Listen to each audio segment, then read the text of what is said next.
All right, welcome back to another episode of This Week on the eShop featuring Egan and Steven. Thanksgiving edition. Yep, this is a special edition. And I hope Nintendo gives us a lot to be thankful for. You know, Nintendo is a family company, and they have a tradition of bringing families together on the holidays with their great products. You know, so I'm looking forward to it. What do they got for us? And you know, this is a time when Nintendo's kind of thankful to their fans. Yeah, so I'm very humbled. For sticking through thick and thin, you know? I'm very humbled that they have somebody, you know, working on Thanksgiving to put this stuff out for us. You know what I've realized is that I say you know a lot from editing these videos, you know? You know what? So, we'll just jump right into it, because it doesn't look like there's too much. Yeah, it looks like they gave us 2 games for the impatient. Cutie Pets Jump Rope. They better be 2 good games. I mean, this is Thanksgiving. Give us something to be thankful for. Well, we got a trailer. You said we wouldn't have trailers, and now we gotta plug in the headphones. Well, I don't know. You know, I always figure there's hardly ever trailers, so why even bother? A quick rush job. Hurry, Get these cords untangled. Oh, we're missing out sound samples and cute music.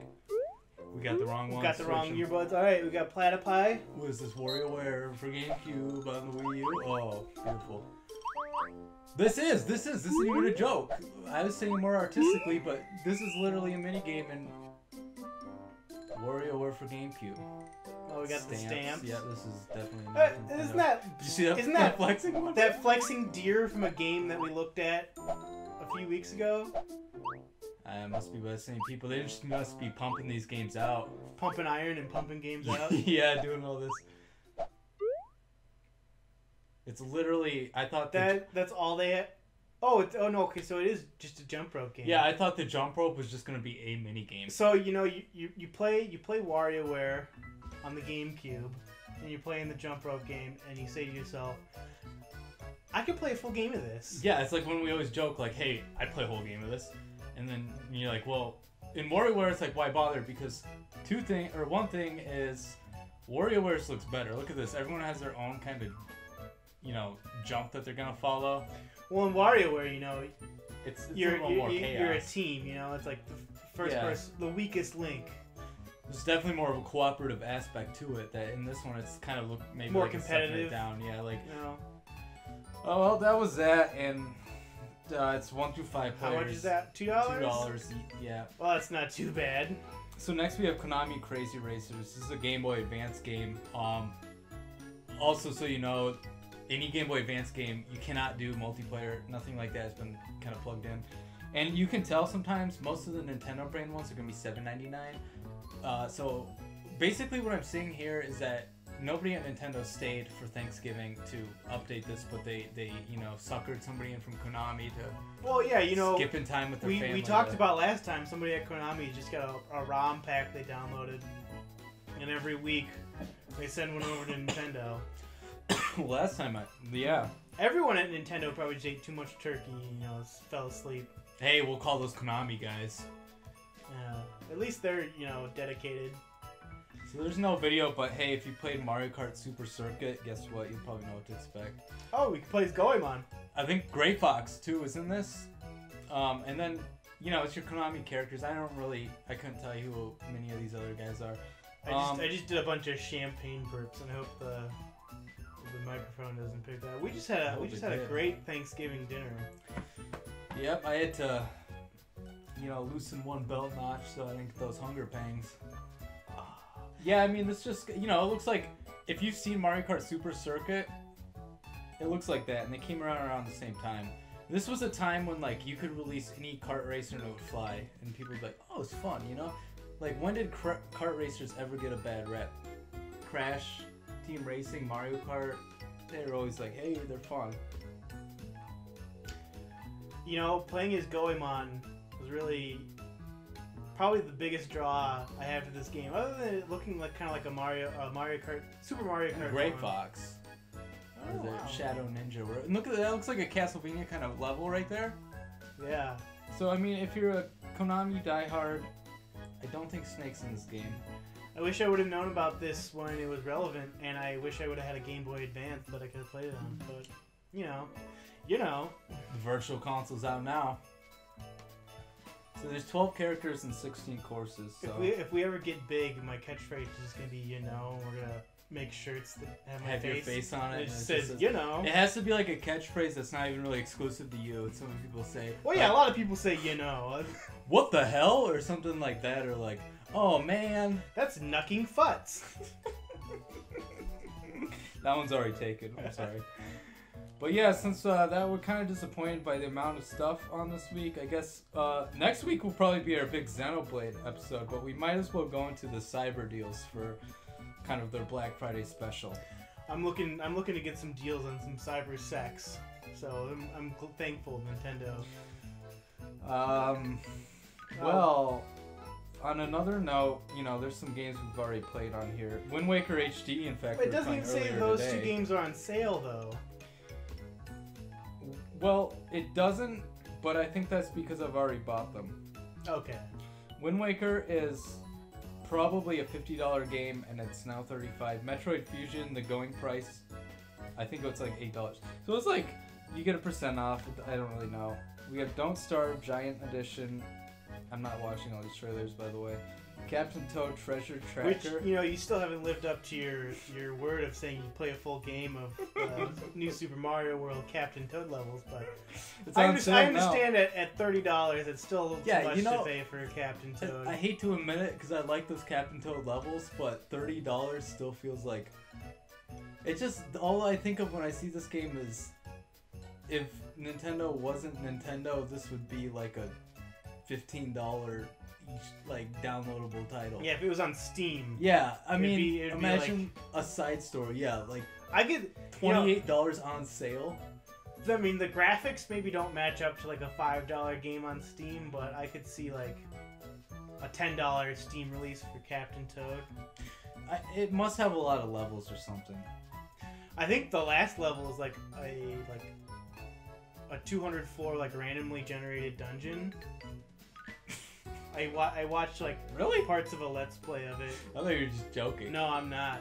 The last level is like a huge randomly generated roguelike kind of deal. Okay, that could get down with that. Then we have Shantae. I mean, there's challenging Captain Toad, but I don't know if I'd pay $30 for this. I guess maybe I'm basing my impression of Captain Toad on the levels from Mario, which was always they weren't ever that hard. You do one per world, I think, and they're always like, hey, this is kind of unique, this is cool, and it's a nice change of pace. We can take these headphones out now that we're not watching trailers. But they were never that difficult. Okay, now we have Shantae and the Pirate's Curse. You know that the game Shantae on the Game Boy Color went up, when that came out, it came out I think after the GBA was out, and obviously it's a new IP, and nobody really heard of it, so it skyrocketed on eBay and Amazon. It was going for really expensive, and that's kind of the whole reason is why this game is kind of known as an underground hit now. It's not 5 stars with 1,985 reviews. Which is the year Mario came out, so I mean, sensitive because you smell a conspiracy. We should do a playthrough of that. We should just, while my brother is sleeping and not working on his hog, we could swap GameCubes and no, not GameCube. Game Use, man. My Nintendo Game. We could swap our Nintendo Game Use because we have 2 in this house right now. And just we'll say one of them is Shantae on it, and one of them doesn't. And the one we're playing on, he'll boot it up because he boots it up every day to practice Smash. So he'll know. So we got to get that playthrough done real quick. I've always been I've been interested in this series, but I gotta say, I'm kind of sensing that it might be a tad overrated just on the fact that what happens is when a game goes for $100 on eBay, then it gets a fucking reputation for being maybe a little more than it actually is. Games with scantily clad women always get a little bit more hype than they. Yeah. Not saying that it's a bad game, but maybe. I mean, did you see Dixie Kong and Tropical Freeze? She was. No, Dixie Kong and Diddy's Kong Quest still pretty scantily clad. I can't believe, that got past the ESRB. Giving that a KA rating. Yeah. maybe got an E. But yeah, Tropical Freeze would be next, and I'd say I played through the whole game. It's really good. So that's if you don't have that one. That's a pretty good deal on Rayman. I think on Steam, I'm kind of looking into that. It's still like it's $30. That's what I don't get, because Rayman Origins was the only one I played of this kind of new Rayman series. That one goes for pretty cheap now, I think. I saw that in like the Wii section at a GameStop for like $10. I played that on the PlayStation 3, and I played a multiplayer quite a lot. It's a really good game. So Rayman Legends has always been kind of one that I've been interested in. I just always forget about it. I never beat that game because I got that glitch where Origins or Legends? Whichever one was first. I haven't played the second one, but I got this glitch in the first one where I beat a level and then went back to the overworld. Are you playing it on computer? Yeah, I was playing it on my computer, and Rayman wasn't like I couldn't move to like any level because Rayman had moved to the corner of the overworld map. Yeah. Just like completely off of it, and like I reinstalled, I loaded an old save, and so I never beat it. So It's a lengthy game. It's pretty challenging, and yeah, that's kind of like how 2D platformers are now. Though is that like they have to be pretty challenging. Don't you feel it's like a common trend now? Like Donkey Kong Country, Tropical Freeze was hard. New Super Mario U is like less hard, but it's got challenge to it. Well, Nintendo does what it wants, but I feel like Super Meat Boy set a paradigm for new platforms. Yeah. The challenge has to be, I'm just so self-conscious about saying now. Hey. But yeah, it's all right. There's just this new paradigm in platform gaming where you have to. The challenge is high, and the punishment for failure is low, so you can keep throwing yourself at the same challenging aspect of the level over and over again until you get it. Yeah, but Tropical Freeze was a hard game without having to do that kind of like repetition, get better at it through like 10 seconds of each. You play 10 and you keep failing, but then after the 100th time you get it. Like Tropical Freeze was more like the old Donkey Kong Country games, but it was just hard, and that was cool. I mean, it was more of like you had to spend time with the levels and to get to know them. We should do a playthrough of that. Should. Next up, we actually just watched a trailer of this, and the thing I got from it is that the thing, it's one of those kind of games for those retro purists, or just kind of people longing for those retro days, where if you can see there's like cube and then 8-bit and then 32-bit kind of look aesthetic to it, and that you can kind of change through the three. And it didn't look like there was some game. sort of transformation aspect to the game where you had to you start off as like this red cube, and I don't know, check it out. Yeah, I think that's just kind of a nod to like Atari games and the NES and the Super Nintendo. And the progression doesn't really make, it's not like fitting it's fitting a theme, but not like a distinct theme. Pushmo World I played, and it's a I'm sorry, it's a pretty good game, but for $5 it's a pretty good game. I played the 3DS demo. They called it something different on there. It's like Crushmo or something. Yeah, Crush. They'd add He's got gimmicks. like battle scars and an eye patch. This is like maybe Nintendo's longest running like eShop original series now, and it's a pretty good puzzle game, and it's pretty like thinking game. It gets pretty challenging. This is one we're probably gonna pick up tomorrow because I'm sitting next to a huge Kirby nut right now, and I'm a big Kirby nut. And we haven't. Neither of us have played Return to Dreamland, and Epic Yarn was kind of like a different style. I'm a big Kirby nut, but a lot of the more recent Kirby games haven't really. The 3D ones. Haven't really grabbed. Triple Deluxe was good. Yeah, I like Triple Deluxe. You're more of a big fan of the Crystal Shards or whatever. Yeah, I did not like Crystal Shards. Next is Tesla Grad. What do the kids love? They love Tesla coils and communism. So let's combine them. Boom, and get Braid. Yeah, just the main character's sprite looked like Braid, but like the game had 3D backgrounds, which really separates it from Braid. It looks like a kind of like a Count. Like I was gonna say Dracula, but it really looks more like Count Chocula. From that thumbnail, it kind of looks like a wizard or a dwarf. The little character looks like Indivisible. I don't know if you've been following that one. The Indiegogo for that. From the creators of Skullgirls. I've heard of that. Yeah, I might have seen No, I'm not. I don't really know anything about it. If I've seen anything, it was just in passing, and I've forgotten about it by now. Not to knock it. I mean, it could be a really good game, but I think. Well, it's like, I mean, we could download